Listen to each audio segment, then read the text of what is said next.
Perkenalkan, nama saya Lucy Ratnawati dengan NPM 2146032. Di video ini saya akan mempresentasikan UTS Pengantar Manajemen Studi Kasus Jaringan Distribusi Canadian Pharmaceutical. Jawaban A yaitu Function Managers Perform. Fungsi dari seorang manajer ada 4, yaitu planning, organizing, leading, dan controlling. Planning dapat dilihat dari rencana mengenai menjalankan bisnis yang telah dibuat oleh Canadian Pharmaceutical, termasuk cara perusahaan tersebut mendapatkan produk dari produsen, alur distribusi produk, hingga cara mereka mendapatkan profit dan bisnis tersebut. Kemudian organizing termasuk proses pembagian tugas atau kerja dalam perusahaan Canadian Pharmaceutical dan proses pengaturan alur distribusi yang terjadi. Kemudian leading yaitu bagaimana pimpinan Canadian Pharmaceutical ini memimpin cara karyawannya untuk melakukan pekerjaan mereka masing-masing.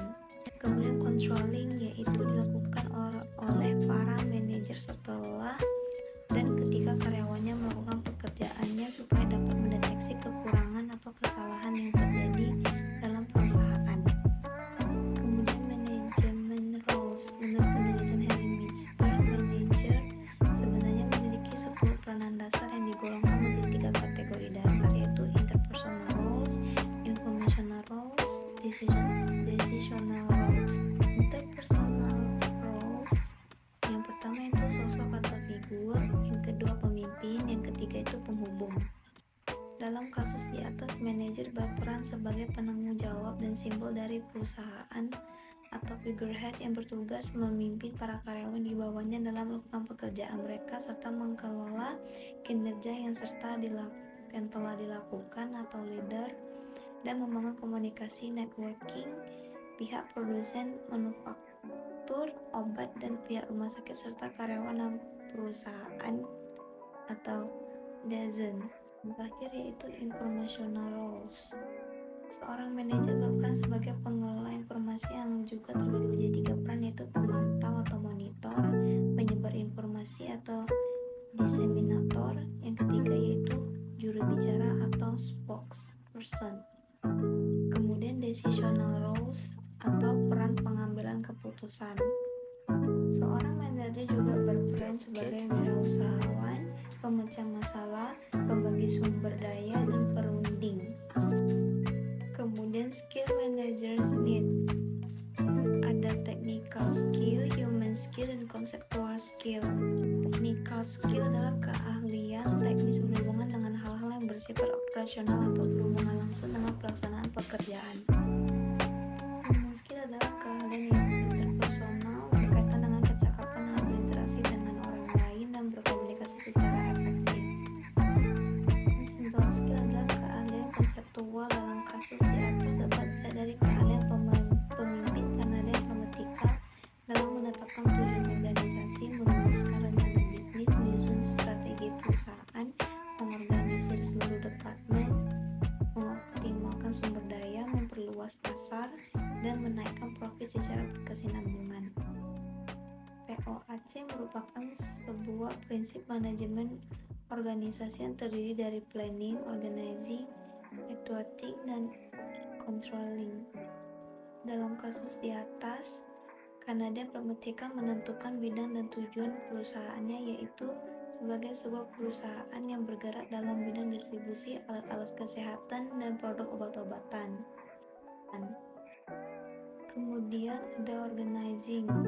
Di sini berarti menetapkan program kerja, mengatur prosedur kerja dan jadwal kerja, termasuk jadwal penerimaan produk dari produsen dan jadwal menyalurkan produk kepada pihak rumah sakit. 3 itu aktualisasi. Dalam kasus ini, aktualisasi dari Canadian Pharmaceutical adalah proses mereka menjalankan bisnis mereka, proses mereka mendapatkan dan mendistribusikan produk berdasarkan planning yang telah dibuat sebelumnya.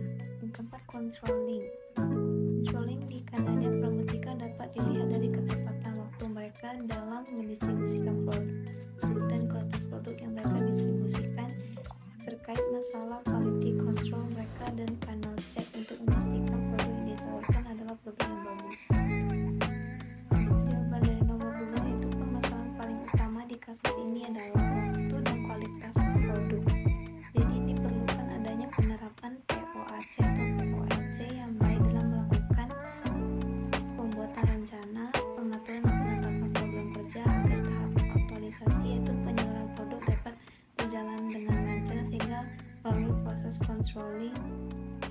pemantauan yang ketat supaya kegiatan distribusi dapat berjalan dengan efektif dan efisien dengan produk yang berkualitas dan maksimal.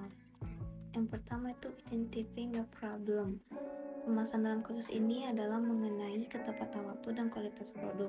Kemudian yang kedua adalah kriteria yang diinginkan adalah proses distribusi yang cepat dan tepat dengan resiko yang mungkin terjadi seperti meningkatnya biaya transportasi. Yang ketiga itu melakukan pertimbangan faktor mana yang akan diutamakan oleh perusahaan dalam menjalankan bisnisnya dan produsen mana yang akan dipilih untuk melakukan kerjasama. Yang keempat itu peningkatan sistem pengawasan produk dari pihak manajemen untuk meminimalisirkan pendistribusian analyzing alternatif, yaitu menganalisis dampak positif dan negatif yang dapat ditimbulkan dari suatu keputusan. Yang keenam, selecting an alternative, yaitu melakukan analisis dampak-dampak yang akan terjadi baik itu positif maupun negatif. Yang ketujuh, implementing the alternative, yaitu proses menjalankan keputusan yang telah diambil. Yang kedelapan, evaluating decision effectiveness, yaitu memberi penilaian terhadap keputusan yang telah diambil. Kemudian jawaban soal terakhir yaitu terdapat 6 elemen kunci yang perlu diteliti ketika ingin merancang struktur organisasi. Pertama, spesialisasi pekerjaan, seperti sejauh mana tugas-tugas dalam organisasi dibagi ke dalam beberapa pekerjaan. Kedua itu departementalisasi, yaitu pengelompokan pekerjaan secara bersama-sama berdasarkan landasan tertentu. Yang ketiga, rantai komando, garis wewenang yang tanpa putus yang membentang dari puncak organisasi hingga bawah.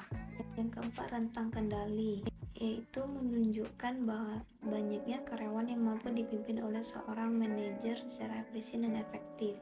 Yang kelima, sentralisasi dan desentralisasi, yang mengacu pada sejauh mana tingkat pengambilan keputusan terkonsentrasi pada satu titik di dalam organisasi dan dilakukan oleh pemimpin tingkat atas.